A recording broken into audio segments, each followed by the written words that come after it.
There's a saying, México Mágico, which perfectly captures the idea of magical realism in the culture.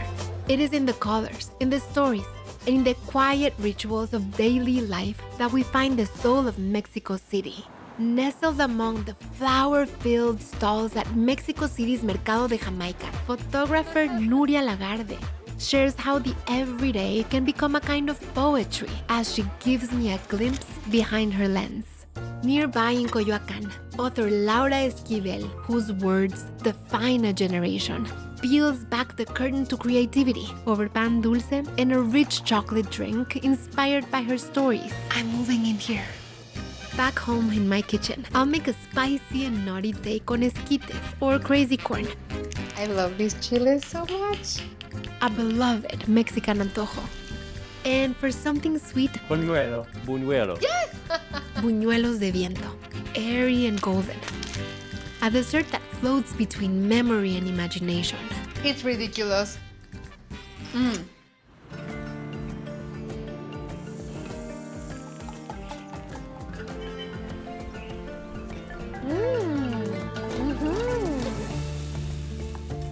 This is so beautiful. That's fabulous.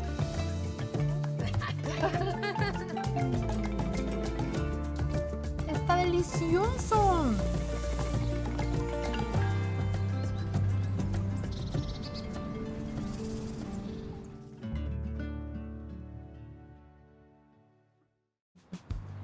Running south from the city center is Calzada de la Viga. In pre-Hispanic and colonial times, it was a canal that connected the densely populated heart of Mexico City with the agricultural regions to the south. Mercado de Jamaica was founded on the banks of this canal. Vendors here offer thousands of varieties of fresh flowers to people looking for a punch of color. I'm exploring with a dear friend, local photographer Nuria Lagarde. Nuria's work zooms in to appreciate the frequently overlooked tiny details of life. Qué rico verte y más aquí en este mercado. Me encanta verte Que aquí. nunca lo he caminado. Lo vamos a caminar.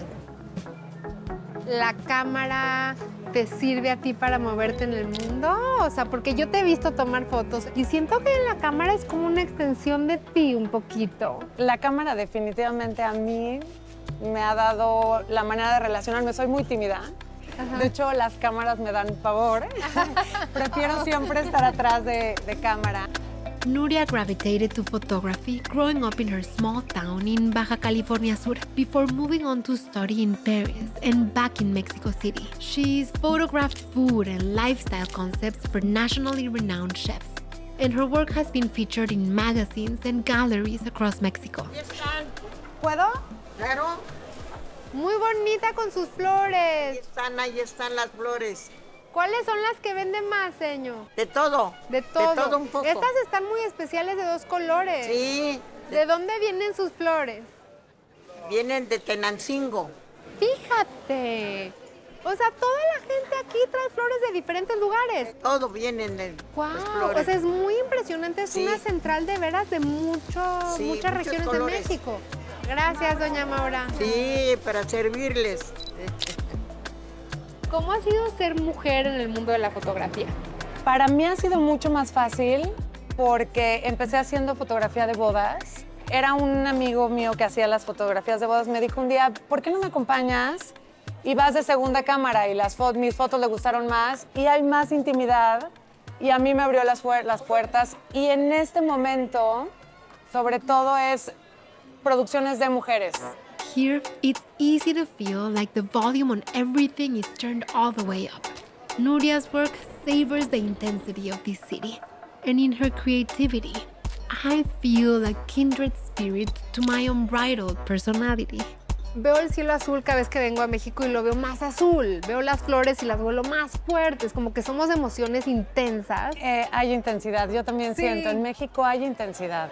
Pasa, ¿no? Pasan Sí. muchísimas cosas. O sea, sí, hay sí, mucho sí. color. Están ¿Puedo? hermosas con sus flores. ¿Puedo o no? Hermosas. Gracias. ¿Qué van a celebrar? Un cumpleaños. ¡Ah, Feliz felicidades! In every market, you'll find little shops like Elotes Estrada selling esquites, corn is boiled, then traditionally topped with lime juice, chile powder, mayo, and cotija cheese. But here I'm finding some innovative takes. Hola. Todos son esquites, ¿verdad? Sí, ¿Cómo se llama usted? llamo Domi. Domi.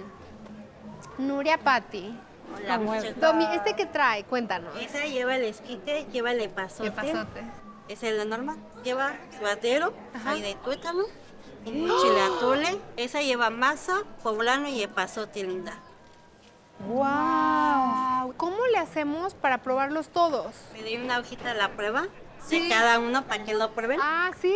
Sí. Puedo probar el de suadero, el de todos, ¿eh? El de suadero, el de tuétano Y el asado con y el chile. asado con chilito. Y también tiene el elote asado que me mata. A mí me fascina ese elote. Sí. Suadero está delicioso. Tuétano Tú de tienes res. ganas de tuétano, ¿no?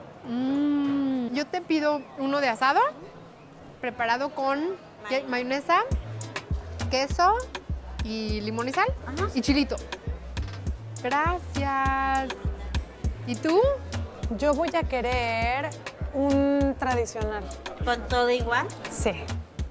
Te voy a esperar. Te voy a esperar. Por favor. Me encantan. Me encantan. Yo así de, sí. Sí. Está Esa es una buenísimo. delicia. And right next door, even more corn. Me antojó el de Yo pinole. champurrado. Y yo pinole. Los Exacto, ok, sí. uno Sí, champurrado por y uno favor. pinole. A ver. Me encanta.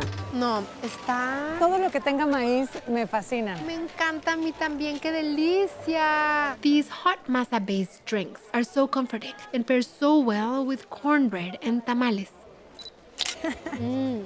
Buenísimo. A ver, yo quiero probar. Oye, Nuria, México mágico, mágica Nuria, Ay. de verdad. No, me encanta que hayas venido, me encanta que hayas pensado en mí. Tenemos que venir más al mercado. Sí, cuando regrese a México venimos. Venimos Sin y cámara. compramos flores. Sí. Digo, con cámaras también. con cámaras también. O todos que vengan sin cámara. Exacto.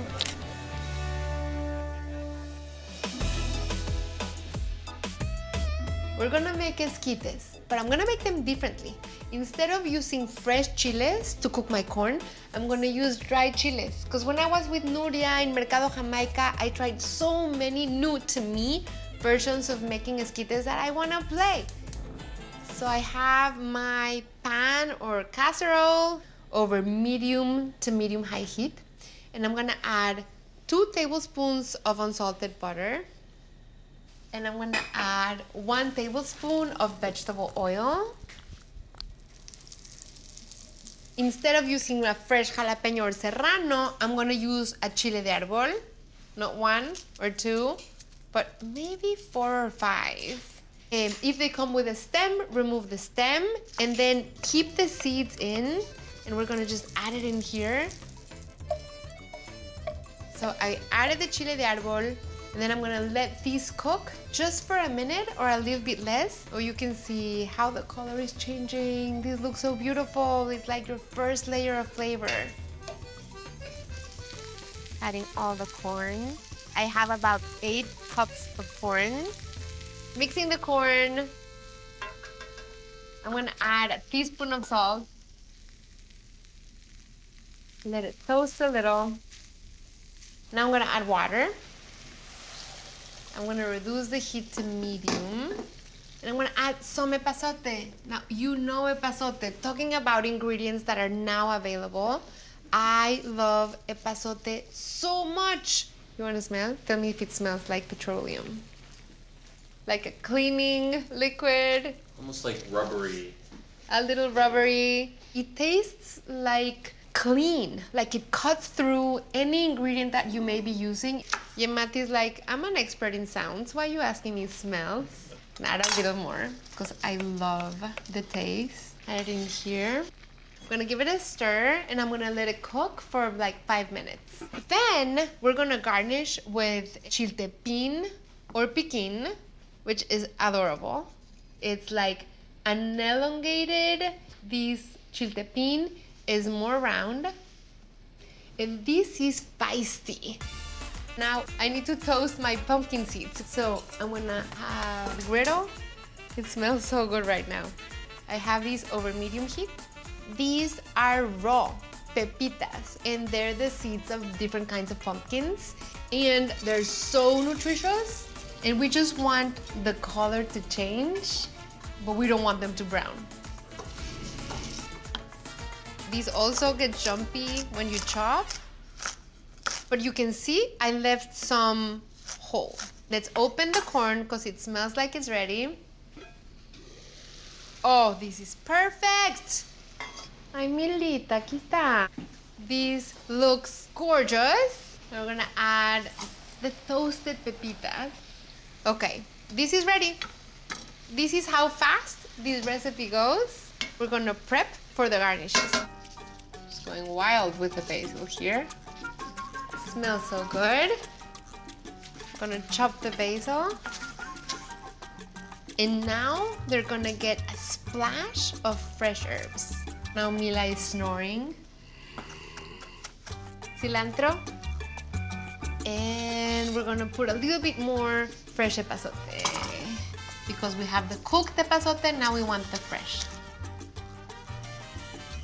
I want to toast some of the piquin chiles and some of the chiltepin chiles, just to make their flavor explode. I'm gonna mix my esquites, toasting the chiles, just a slight toast. Now I can smell how powerful and spicy this combination is. Whoa. Now I'm gonna build. I'm gonna do the toppings as bases. I'm going to add mayo to the bottom, and I'm gonna add crema, Mexican crema, not sour cream. Now I'm gonna add queso fresco and queso cotija. I'm gonna use my chiltepin grinder. So I'm putting the toasted chiltepin piquin, and then you're like, oh, that's so little. Oh, because it's so crazy spicy. Lime juice. This is a beautiful bed for the esquites to lay on. So mayo. I'm a big fan of mayo. And crema. Queso fresco. Queso cotija. More of the chile. I love these chiles so much. More lime juice, like a lot.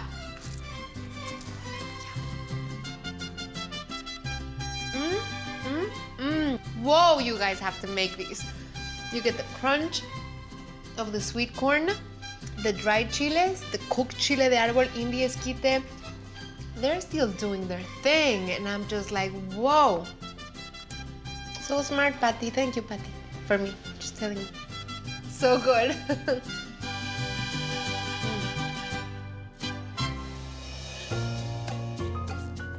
The locals here have an expression, México Mágico. It can be used sarcastically about the oppressive traffic, but more often, it's a sincere comment on the beauty and depth of the history and culture of this country. Pages and pages of stories dedicated to illustrating that beauty are housed here, in La Biblioteca Vasconcelos. On these shelves is one particular author whose work has spoken to me since I was very young. And today, I get to visit her home.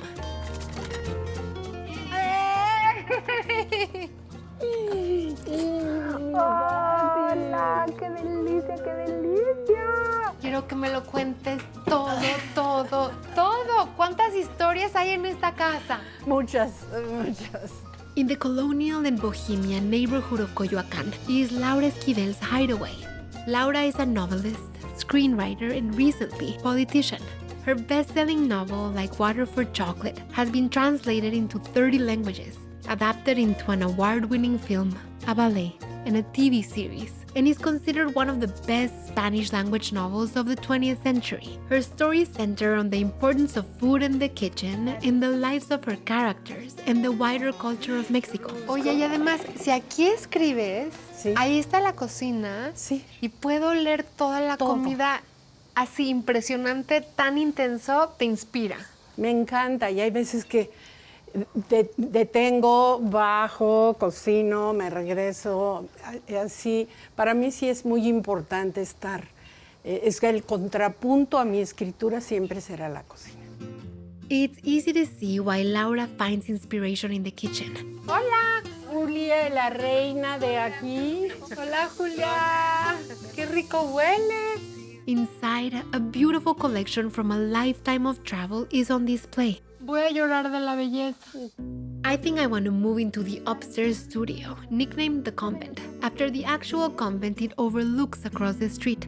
I know convents are only for women, but I'm hoping she lets Daniel come with me. Aquí. Y aquí escribes. Aquí escribo. Acá está la cama, te quedas. Aquí está la cama, me quedo. Sí, aquí es tu conventito, pues. Siéntate en tu casa y luego acá. I'm moving in here. And every day we're gonna play Laura's favorite records and have a dance party. Es mi disco favorito. ¿Es tu disco favorito? Sí. Laura's home is a patchwork of the cultures that inspire her. It's a museum of her memories and a reflection of creativity that spills beyond the pages of her novels. Sí era importante tener este patio inspirado en toda la cultura andalucía, árabe y demás. Estás en el mundo de Laura Esquivel. Sí. In Laura's world, you start your day with pan dulce from Panadería Rosetta and hot chocolate made the Aztec way. Their technique of using water just on the verge of boiling over inspired the common expression that Laura used to title her most famous novel. For the ancients, chocolate was ceremonial, a means of perceiving alternate realities. ¿Por qué se llama como agua para el chocolate? Antes de que los españoles llegaran no había vacas. Entonces el chocolate se tomaba con agua. Y además era la forma ceremonial de tomar. Y se supone que el chocolate, los antepasados decían que te abría el corazón. Pero yo conecto mucho contigo porque yo sí creo que la comida y la cocina es el espacio más noble para conectar. O sea, como que la comida sí te abre una puertecita que está escondida, que solo a través de la comida puedes abrirte así, ¿no? Por un momento ingerimos lo mismo, entramos en comunión y estamos en la memoria del cuerpo y del corazón.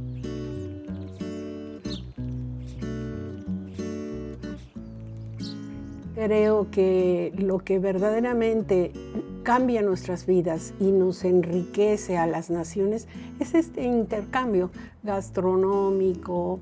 Atrás de cada platillo hay una historia, hay una manera de sembrar, de cosechar. Sí creo que yo quiero dejarle a mis nietos. Yo no quiero dejarle una estabilidad económica, quiero dejarle el conocimiento de que sepa cómo se conserva la vida, que sepa cómo se siembra, cómo se cosecha, cómo se sana un campo contaminado, un campo que ya no da fruto, que sepa sentarse a la mesa y entrar en comunión conmigo y con todos sus antepasados. Qué bonito. Pues un honor que nos hayas dejado a mí y a mi equipo entrar en tu espacio. Gracias. De verdad es un honor. No, Pati, para mí igual. No sabes, soy tu súper fan. Creo que haces un trabajo maravilloso y precisamente para difundir. Gracias por estar aquí. Gracias a ti.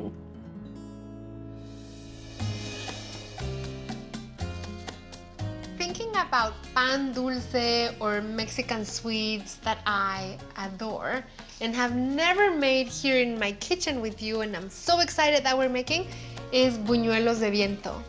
They have a beautiful name, but the buñuelo de viento is a super delicate fritter, like a buñuelo from the wind. It's just so romantic, so magical realism. Like everything that Laura Esquivel does and is.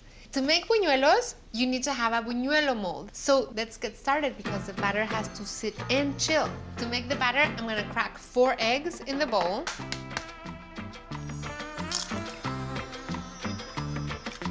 I'm gonna whisk. I'm I'm gonna add 2 tablespoons sugar and half a teaspoon cinnamon. Keep on whisking until it's foamy or frothy. Now I'm going to alternate adding 2 cups of flour and 2 cups of milk. You want to continue doing this until you're done with the flour and the milk, but you want no lumps. At some point, you add baking powder too. It's just 1 teaspoon. It's gonna make the batter fluff.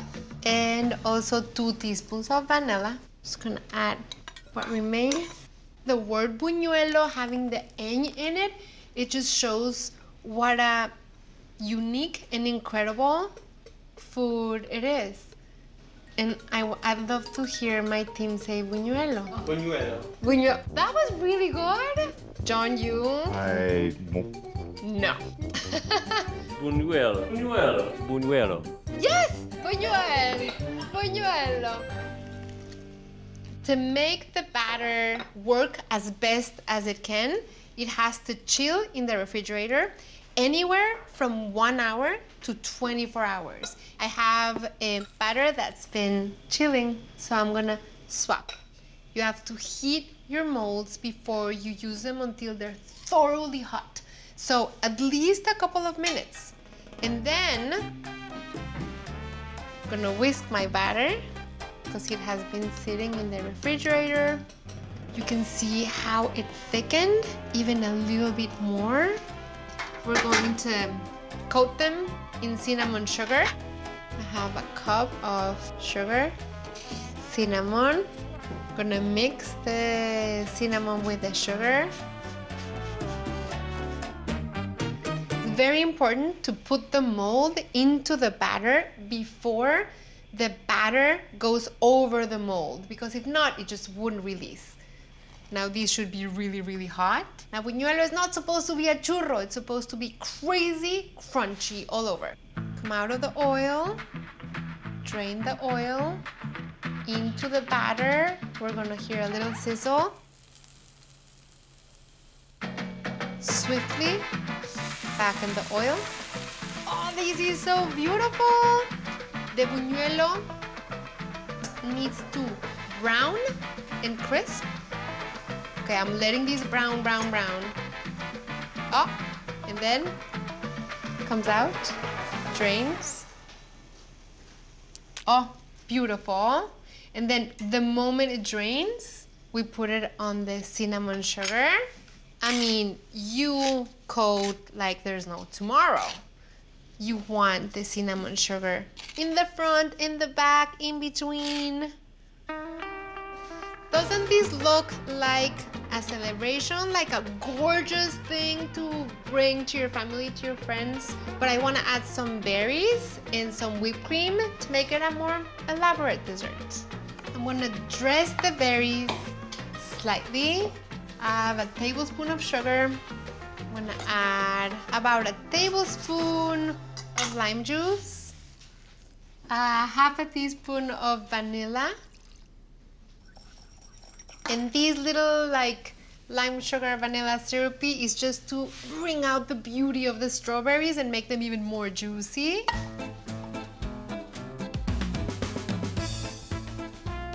And some whipped cream. Strawberries.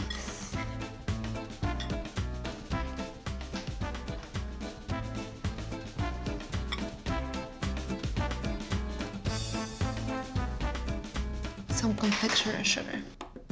What?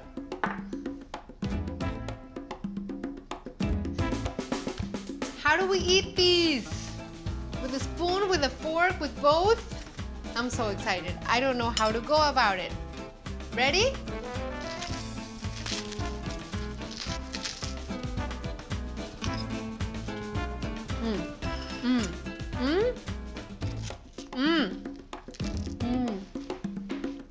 It's ridiculous. It's a fairy tale of a dessert. Like truly, it's all the things sweet, all the things good, all the things nurturing that you're looking for in a dessert.